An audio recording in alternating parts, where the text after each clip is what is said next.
everyone. So disengaging from leadership roles.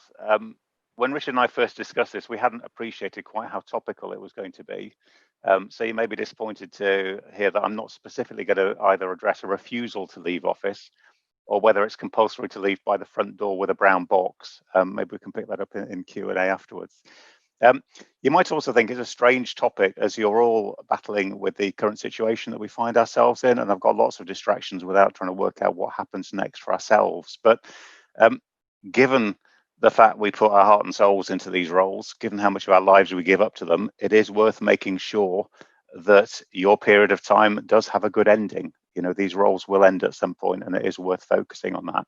I remember from fairly early on when I was a managing partner, meeting a few other managing partners, and one of them commenting, do we all end up getting stabbed in the back in the end? It's worth making sure that that doesn't happen. Just briefly introducing myself, I know Richard's touched on this, but I was managing partner from 2009 to the end of April this year. So I started in one financial crisis and ended in another. Brown Jacobson, if you don't know, we're 80 million turnover firm, 1,000 people, 5 offices across the UK. So that's a bit of background. So it's a big change to move out from the responsibility of that organisation into something completely different. And the purpose of this chat is just to make sure that you do give yourself that time to work out what happens next and to consider what that might be. For me, there are 3 key phases, some of which there's much more literature about, some of which I don't think there is much. So, you know, in a partnership, we had a fairly traditional election process that sorts out selection and appointment of a successor. So I won't particularly touch on that. There's then the actual handover process where I find there's quite a lot of guidance as to how you deal with the handover up to the date on which you step down and your successor takes over, but actually much less about what the role should be after that. And that's quite a personal decision, I think, both for your successor and for you. Do you want to continue to play some part in management? Does your successor want you to continue to play some part in management? And therefore, I think an early conversation about what you want to do, about what your successor wants to do, what's right for the organisation. Richard and I were touching on this briefly in the conversation beforehand. Is it always appropriate for someone stepping down to continue to play a key part in the management of the organisation? But the bit I want to focus on is what you should do next. And I hadn't given this as much thought as I should until finally around Christmas time last year, which was a normal Christmas, looking back. I did actually manage to find some time to start to think about this and moved on from knowing what I didn't want to do. As a corporate lawyer in the past, I knew I didn't want to go back to being a corporate lawyer, which, as it turns out, was a very good decision because there's not a lot of work around for corporate lawyers anyway. I've seen some of my contemporaries become more involved in compliance, but I'd had enough of compliance in the management role anyway, so I knew that wasn't for me.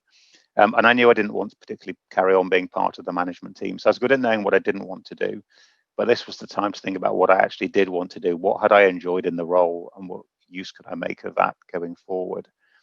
And the part of the role that I enjoyed most was working with my partners, working with potential partners, helping them to develop and to deliver to their full potential. And I start to think, what can I do with my leadership experience? What can I do with that I enjoy that can play a part in the firm going forward? Because the other point I decided was I did want to stay at Brown Jacobson. I'd also separately been told I had a slightly coaching style of leadership, and I had had a coach at parts through this period of time, and I'd enjoyed being coached. I enjoyed taking myself out of work and having that sort of space and time to properly reflect on what I was doing and whether I was doing it well. So I decided I was going to get an executive coaching qualification, and I signed up for a course which I started in May.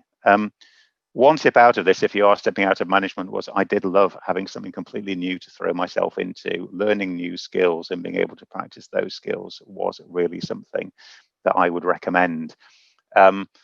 It was interesting because it felt stepping down from the role was this part of, well, what do I do for the remaining part of my career? And actually moving into coaching, it really no longer feels like a step down. It really does feel like I'm making use of what I've learned, that it is a fresh start. And I am now able to help people, making use of that leadership experience, making use of the new skills and putting those into practice. I'm not saying that that should be for everyone. And clearly I don't want every former managing partner to become a coach. Otherwise it might get a bit crowded. The bit I do want you to do is to really take that time out to think about what you want to do next, to plan that process.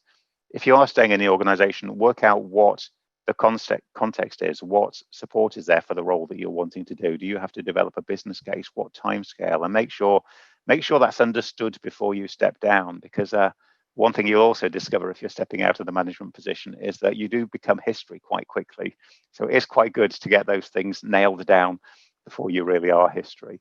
For me, I am at an exciting start, trying to push on with this new role, supporting clients.